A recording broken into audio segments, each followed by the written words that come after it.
And welcome back. Now, concerned traditional healers have condemned the rape of a Sangoma trainee, allegedly by her mentor in Pretoria. The accused, who is a 22-year-old man, was released on bail this week. The trainee, who is from Soweto, has accused the man of repeatedly sexually abusing her for months while she was attending initiation school in Hammanskraal. And she was sent there by her parents in February last year after heeding her ancestral calling. Now, to discuss this further, traditional healer and member of the African National Healers Association, Dr. Zukiswa Mvoko, joins us. Thanks so much for coming through. Kamako. Kamako to the nation, Kamako to my ancestors, and Kamako to you. So thank you so much for giving your time this morning to discuss what is a very sensitive matter. First and foremost, a rape in and of itself is very serious. Yes. But one would imagine in an instance like this, where someone is sent to someone to be a mentor in this very important calling, and they then come back and accuse that mentor of rape, this is a very serious indictment. How often have you come across stories or incidents like this? First of all, I would say that a rape on its extent is not acceptable. And secondly, for the fact that it happened within our practice, it's entirely not acceptable, and we don't condone and we don't support it. So cases of me knowing about it, or as an association know about it, it's a matter of if it has been spoken to us or we have been informed about it. So such cases, I wouldn't really say they're all openly known out there.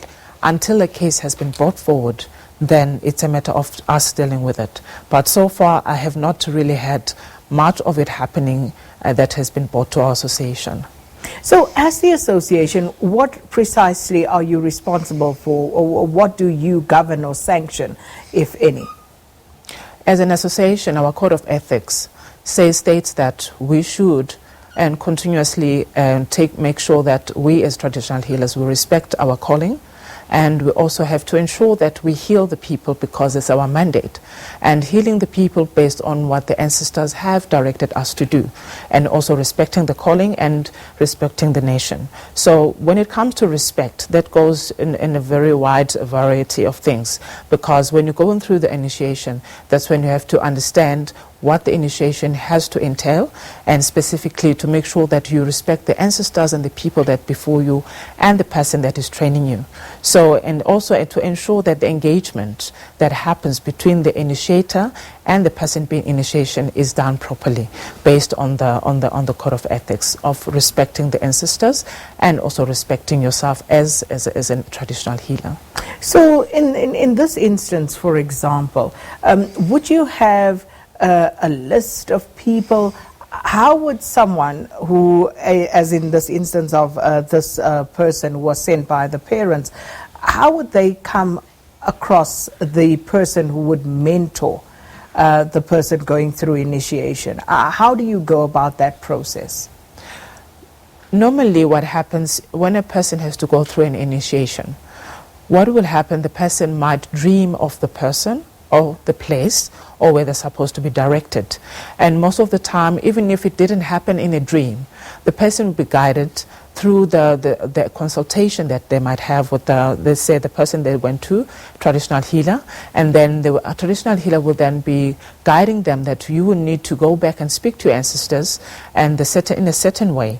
That way, sometimes the others will come back and say, I have confirmed with my ancestors through the dreams, there have been signs that have shown me that I can come here.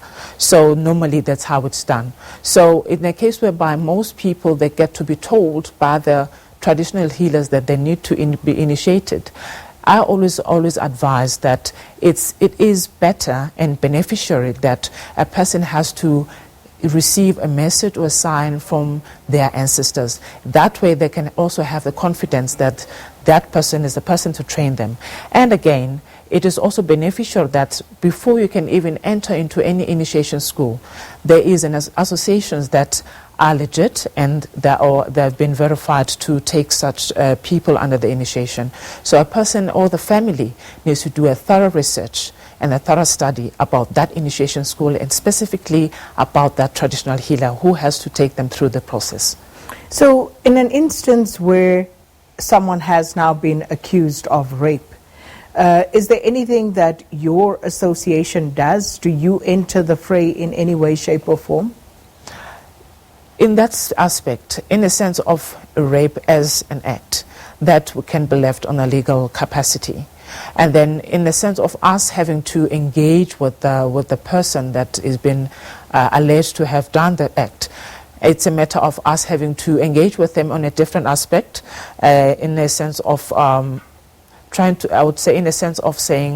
of understanding what took place, and also put into some disciplinary measures that will make sure that such a case doesn't happen, and that person has to be dealt with in a way that to ensure that we all as traditional healers, we're not implicated with the same thing. But it's a matter of, as I'm saying, currently that case has not been brought to us as an association as yet, so the dealings of it, I may not be able to disclose that. And because this is not the first time that, one hears of allegations of rape. There have been allegations of abuse, people complaining about being put through hard labor practices when they go to these initiation schools.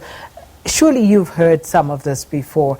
And what's your comment on that? And as an association, again, what sort of role can you play? Are you meant to play in instances such as these?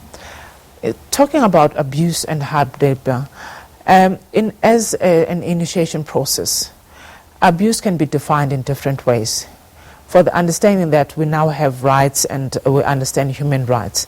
So back in the days when these things, when used to happen, initiation schools used to take place back in the days, they were done by our ancestors, our forefathers who were not yet clued up or well aligned with what is a human right. So it then now, at this time in time, phase whereby it is now defined as abuse or hard labor.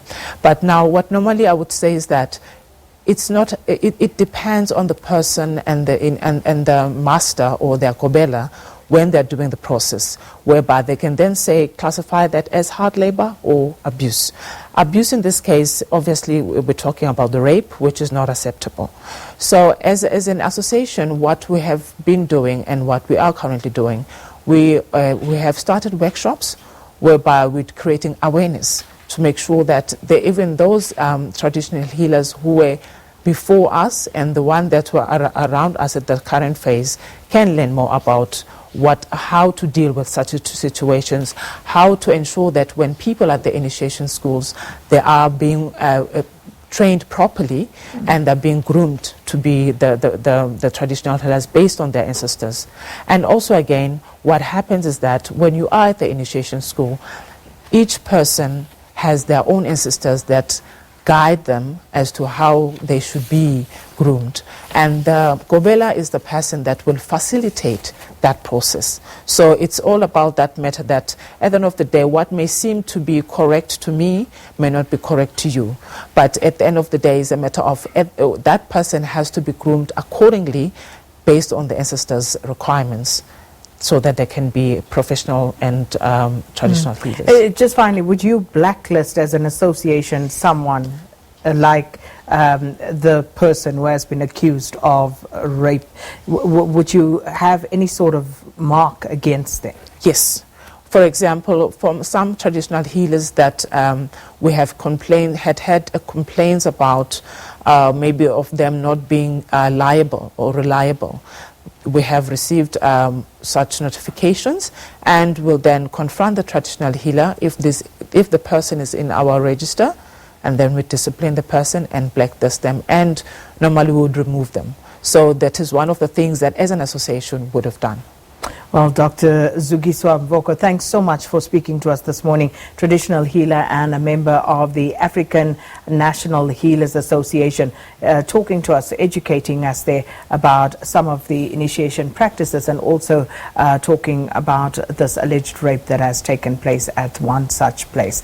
It's time now for the latest news with Leanne.